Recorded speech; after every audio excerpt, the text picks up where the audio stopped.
Hello and welcome back. The Department of Expenditure, Ministry of Finance has approved capital investment proposals of 56,415 crores in 16 states under the Special Assistance to States for Capital Investment 2023-24, Union Budget 2023-24. Similar scheme in 2020-21 in the wake of COVID-19 pandemic. तो क्या बोल रहा है कि देखो, department of expenditure, ministry of finance ने approve किया है कैपिटल इन्वेस्टमेंट प्रपोजल्स कितने का 56,415 करोड़ का 16 राज्यों में, और किस असिस्टेंट के तहत, special assistant to states for capital investment, union budget 2023-24 में। और सेम चीज़ किया था 2020-21 में कोविड-19 पैंडेमिक के टाइम पे। According to Special Assistance to States for Capital Investment 2023-24, there is assistance of 50-year interest-free loan up to an overall sum of 1.3 lakh crore to states। क्या बात सही है? हाँ, ये जो स्पेशल असिस्टेंस दिया गया है स्टेट्स को कैपिटल इन्वेस्टमेंट के लिए 2023-24 में, ये 50 साल तक के लिए इंटरेस्ट फ्री लोन देगा, और ओवरऑल सम जो होगा वो 1.3 लाख करोड़ का होगा जो कि स्टेट्स को दिया गया। According to special assistance to states for capital investment 2023-24, there is a total of 8 parts. Total 8 part हैं इस असिस्टेंट्स के, इस स्कीम के। पार्ट 1 में जनरल एलोकेशन किया गया है 1 लाख करोड़। जनरल एलोकेशन है 1 लाख करोड़ का जनरल एलोकेशन है, और पार्ट 2 से लेकर के पार्ट 8 में स्पेसिफिक एलोकेशन किया जाएगा 0.3 लाख करोड़ का।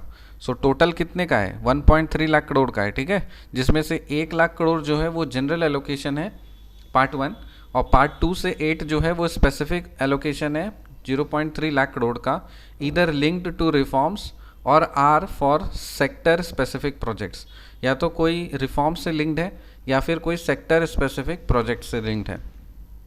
According to Union Budget 2023-24, the state's capital outlay to GDP ratio, मतलब capital outlay by GDP ratio 2021-22 में 2.3% था, 2022-23 में 2.9% हुआ।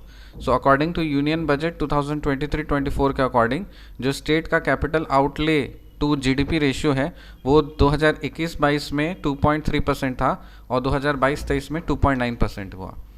What center is doing to support states to increase capex? Centre क्या कर रही है ताकि वो स्टेट्स को सपोर्ट कर सके कैपेक्स बढ़ाने के लिए? पहला, early release of funds. Funds का देखो रिलीज़ करने में टाइम लगता है, इसलिए पहला चीज़ है कि पहले ही रिलीज़ कर दिया जाता है, so early release of funds.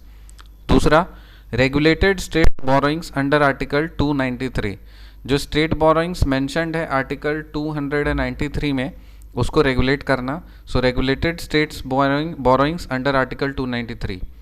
फिर तीसरा है production linked incentive scheme, PLI scheme. जो प्रोडक्शन लिंक्ड इंसेंटिव स्कीम है वो पीएलआई स्कीम है। तो इन 3 चीज़ें हैं जो सेंटर स्टेट्स को सपोर्ट करने के लिए कर रही है कैपेक्स को बढ़ाने के लिए। Early release of funds, regulated states borrowing under article 293, production linked incentive scheme, PLI scheme. The center has been releasing tranches of tax devolution early to help states front load capex rather than wait till the end of the fiscal। क्या बात सही है? हाँ, the center has been releasing tranches of tax devolution early to help states front load capex rather than wait till the end of the fiscal।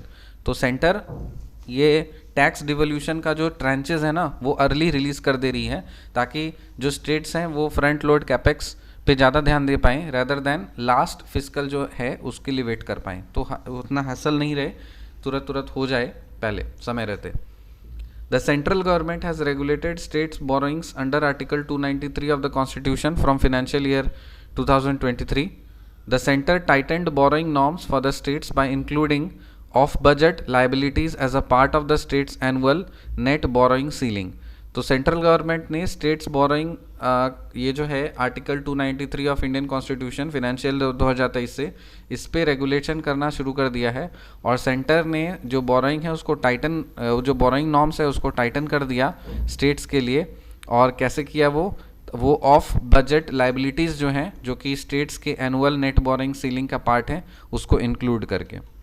Centre is providing capital expenditure linked incentives to 14 key sectors under production linked scheme. क्या ये बात सही है? हाँ, जो centre है वो capital expenditure linked incentives देती है किसको?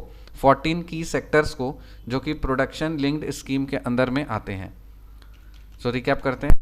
According to the date of expenditure, Ministry of Finance has approved capital investment proposals of 56,415 crores in 16 states under the special assistance to states for capital investment 2023-24 according to Union Budget 2023-24.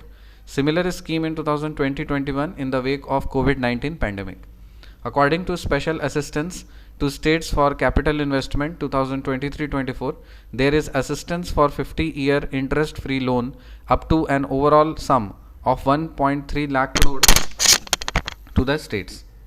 According to special assistance to states for capital investment 2023-24, there is a total of 8 parts. Part 1, general allocation of 1 lakh crore. Part 2 से 8, specific allocation of 0.3 lakh crore, either linked to reforms or are for sector specific projects.